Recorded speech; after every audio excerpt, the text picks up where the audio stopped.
So, are there consequences of interactionism and labelling? Well, labelling theory was the first sociological theory to draw attention to the consequences of labelling and stereotyping people as, for example, criminals. Edwin Lemert, in 1967, distinguished between two types of deviance, primary deviance and secondary deviance. He said that primary deviance involved insignificant acts that have not been publicly labelled. They've got little significance for a person's status or identity. Primary deviants don't see themselves as deviant, and neither does society. The type of deviance that really matters, said Lemert, was secondary deviance. Secondary deviance was the result of societal reaction or labelling. Being publicly labelled, for example, as a criminal, involves being stigmatized and excluded from normal society. Hughes, in 1994, observed that the criminal label can become a master status. Master status means that society interprets all of that labelled person's actions in the context of that master status, in this case their initial criminality. A bit like if I was to be known to you as a teacher or a lecturer, and if you were asked to describe me, one of the first things you might reach for as a description would be my status, my master status perhaps, as a teacher or a lecturer. But if I was to become embroiled in a court case involving, for argument's sake, the supply of drugs to students in the college, suddenly my master status would alter from teacher or lecturer to drug dealer or drug dealing teacher or lecturer. And all of my actions would then be considered not in the context of being a teacher or a lecturer, but being in the context of a drug dealer. And so that would become the new master status.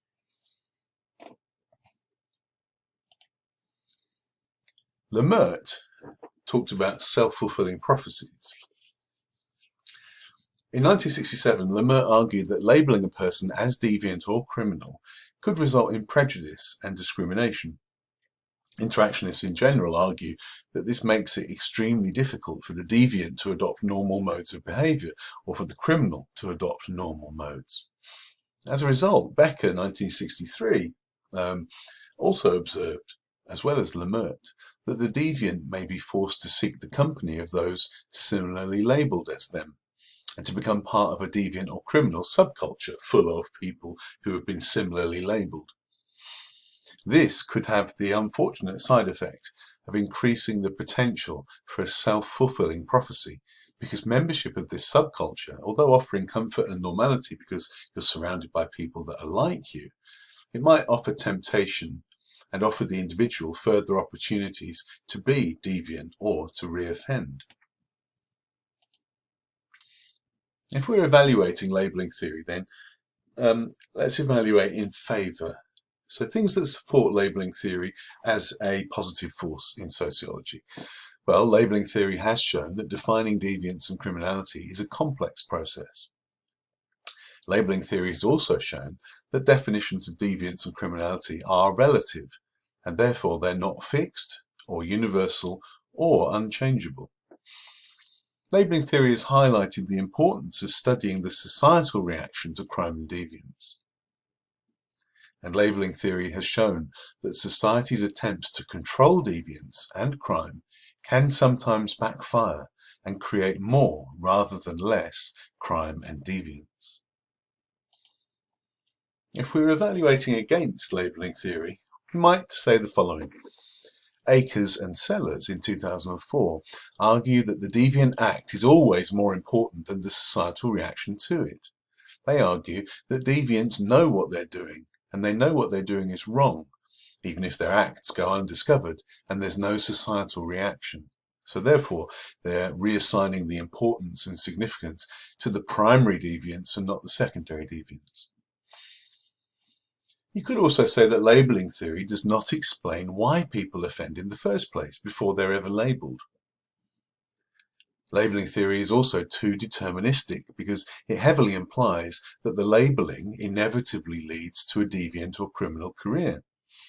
And this doesn't account for free will or choice or a reduction in deviance or criminality due to the societal reaction. The societal reaction might be a deterrent to further deviance or criminality.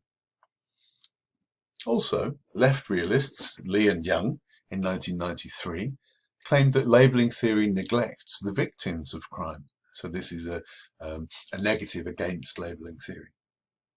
And finally, Marxists argue that labeling theory fails to explain why some groups have more power to get laws passed that are more beneficial to themselves than others. Deviancy amplification.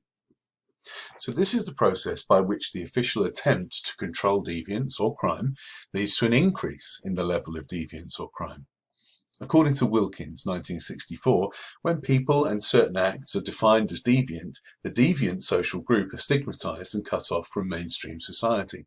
For example, negative publicity might be generated by newspapers, and subsequently the police and courts might announce a crackdown in order to make an example of the group. The deviant group may react by going underground and becoming more secretive, which in turn may lead to greater attempts to control the group's activities, and so on. Labeling theory therefore argues that a great deal of deviance is actually caused by the way the agencies of social control react to the initial deviance.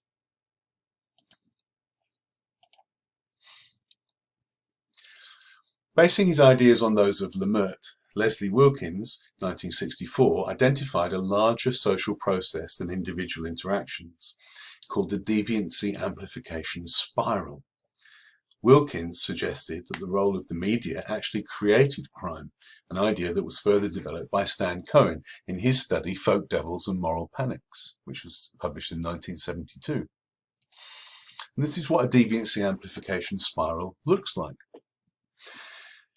The act of primary deviance is committed, first of all, and then people become identified as deviant by the media. Then there's a process of isolation and alienation. This process of labeling and stigmatization of those identified in the media, in wider society, resulting in what we call folk devils. So a good example of this might be killer clowns. Several years ago, the newspapers had a lovely time publishing stories about killer clowns that were supposedly loitering in bushes and outside schools, etc., etc. And it's no surprise to know that there weren't actually any killer clowns. However, what began to happen is that other people began to read the stories about killer clowns, and some bright people decided that, oh, that might be a good idea to dress up as a killer clown and to take part in this activity. And so the media publicity actually began to create the possibility of more killer clowns than there had been before.